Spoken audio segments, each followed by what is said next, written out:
तो अगर RPSC grade 2 का एग्जाम टारगेट पर है तो अगले कुछ मिनट इस पूरी तैयारी का नजरिया बदलने वाले हैं। देखिए, हम यहां सिर्फ एक स्टडी प्लान की बात नहीं करेंगे, बल्कि 120 दिनों में बिल्कुल 0 से 100% तक पहुंचने की एक पक्की सिलेक्शन स्ट्रैटेजी को समझेंगे। चलिए शुरू करते हैं। अच्छा, तो हमारी इस पूरी यात्रा का रोड मैप क्या होगा? देखिए, इन 120 दिनों को हम 4 महीनों में बांटेंगे। पहले महीने में हम एक मजबूत नींव तैयार करेंगे। दूसरे में हम कॉन्सेप्ट्स की गहराई में उतरेंगे। तीसरे महीने में प्रैक्टिस से अपनी स्पीड बढ़ाएंगे और चौथे महीने में होगा हमारा फाइनल स्ट्राइक। और हां, इन सबके ऊपर हम उस विनिंग माइंडसेट को भी समझेंगे जो आखिर में जीत दिलाता है। तो चलिए, सफर शुरू होता है पहले महीने से। यह है हमारी मजबूत नींव बनाने का टाइम। और यकीन मानिए, यहां की गई मेहनत ही ये तय करेगी कि हमारी सफलता की इमारत कितनी ऊंची और मजबूत बनेगी। इस महीने का लक्ष्य एकदम सीधा और साफ है। सिलेबस को सिर्फ पढ़ना या समझना नहीं है, बल्कि उसे अपनी मुट्ठी में करना है। आखिर लड़ाई के मैदान में उतरने से पहले ये तो पता होना चाहिए ना कि मैदान कितना बड़ा है और कैसा है। तो अब एक्शन प्लान क्या है?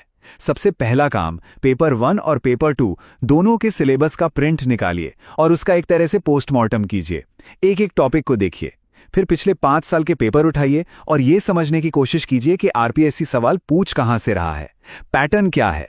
रोज के 6 से 8 घंटे का एक सॉलिड टाइम टेबल फिक्स कीजिए और शुरुआत कीजिए राजस्थान जीके और करंट अफेयर्स से। और हां, एक चीज बिल्कुल नहीं भूलनी, हर संडे एक टॉपिक वाइज टेस्ट जरूर देना है। चलिए, हमारी नींव अब मजबूत हो चुकी है। अब बारी है दूसरे महीने की, जहां हम सिर्फ सतह पर नहीं रहेंगे, बल्कि कॉन्सेप्ट्स की गहराई में उतरेंगे और तैयार करेंगे अपना सबसे बड़ा हथियार, यानी कि नोट्स। तो अब हमारा गोल भी बदल गया है। इस महीने हमारा फोकस होगा मुश्किल टॉपिक्स पर अपनी पकड़ मजबूत करना और साथ ही साथ रिवीजन के लिए शॉर्ट नोट्स तैयार करना। यकीन मानिए, लास्ट मिनट में यही नोट्स असली गेम चेंजर साबित होंगे। इस महीने साइकोलॉजी पर खास ध्यान देना है। चाइल्ड डेवलपमेंट, लर्निंग यानी अधिगम, इन जैसे टॉपिक्स के क्रिस्प शॉर्ट नोट्स बना लीजिए। ये रिवीजन के लिए किसी रामबाण से कम नहीं है। रोज 1.5 घंटा अपने सब्जेक्ट की टीचिंग मेथड्स को दीजिए और अपने मेन सब्जेक्ट की गहराई में उतर जाइए। और सबसे जरूरी बात, रात को सोने से पहले 2 घंटे का रिवीजन, ये तो करना ही करना है, बिना भूले। 2 महीने पूरे हो गए। अब हम एंटर कर रहे हैं तीसरे महीने में, यानी अभ्यास और गति के दौर में। ये वो कसौटी का समय है जहां हमारी असली तैयारी को परखा जाएगा। इस महीने के 2 बहुत ही क्लियर टारगेट हैं। पहला, अपनी गलतियों को पहचानना ताकि वो एग्जाम में दोबारा ना हो, और दूसरा, एग्जाम हॉल के लिए अपने टाइम मैनेजमेंट को एकदम परफेक्ट बनाना। तो सवाल उठता है कि कितने मॉक टेस्ट दें? जवाब है कम से कम 10 से 12 फुल लेंथ मॉक टेस्ट। देखिए, ये सिर्फ एक नंबर नहीं है, ये एक तरह से एग्जाम से पहले एग्जाम का रियल एक्सपीरियंस है, जो असल दिन के लिए पूरी तरह से तैयार कर देगा। लेकिन एक मिनट, क्या सिर्फ टेस्ट दे देना ही काफी है? टेस्ट देने के बाद वो कौन सा सबसे जरूरी कदम है जो अक्सर लोग मिस कर जाते हैं? और वो जवाब है एनालिसिस। हर टेस्ट के बाद उसका ठीक से विश्लेषण करना है। ढूंढना है कि नेगेटिव मार्किंग बार बार किन टॉपिक्स में हो रही है।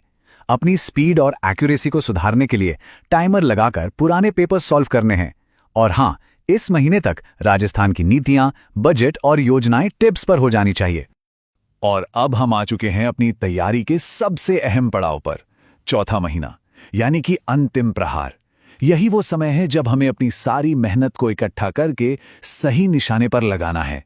इस आखिरी महीने का लक्ष्य एकदम साफ है, अपने कॉन्फिडेंस को पीक पर लेकर जाना और एक स्मार्ट रिवीजन के जरिए अपनी तैयारी को फाइनल टच देना। अब घबराने का नहीं, बल्कि स्मार्ट तरीके से जीत की तरफ बढ़ने का समय है। ये स्लाइड बहुत बहुत इंपॉर्टेंट है।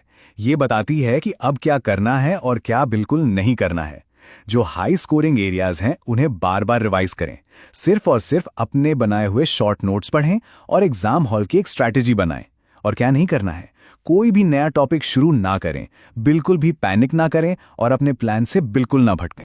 चलिए, इस महीने को हफ्तों में तोड़ते हैं। पहले 2 हफ्तों में 1857 की क्रांति और साइकोलॉजी जैसे जो हाई स्कोरिंग टॉपिक्स हैं, उन पर पूरा फोकस रखिए। फिर आखिरी के 2 हफ्तों में बाकी सब कुछ छोड़कर सिर्फ और सिर्फ अपने शॉर्ट नोट्स को बार बार दोहराइए। और हां, एग्जाम वाले दिन कौन सा सेक्शन पहले करना है, ओएमआर शीट कैसे भरनी है, ये सब पहले से सोचकर रखिए। देखिए, स्ट्रैटेजी अपनी जगह है, तैयारी अपनी जगह है, लेकिन कोई भी जंग सिर्फ हथियारों से नहीं, दिमाग से भी जीती जाती है। इसीलिए हमारा आखिरी लेकिन सबसे जरूरी सेक्शन है एक विनिंग माइंडसेट। आखिर में सब कुछ बस इस एक विश्वास पर आकर टिक जाता है, मैं कर सकता हूं। एक शांत और कॉन्फिडेंट मन ही महीनों की इस कड़ी मेहनत को असल में सफलता में बदल सकता है। तो 120 दिनों की ये पूरी की पूरी अचूक रणनीति अब आपके सामने है। हर महीना, हर हफ्ता, हर दिन का प्लान बिल्कुल साफ है। अब सवाल सिर्फ एक ही बचता है, क्या इस पर चलने का संकल्प तैयार है?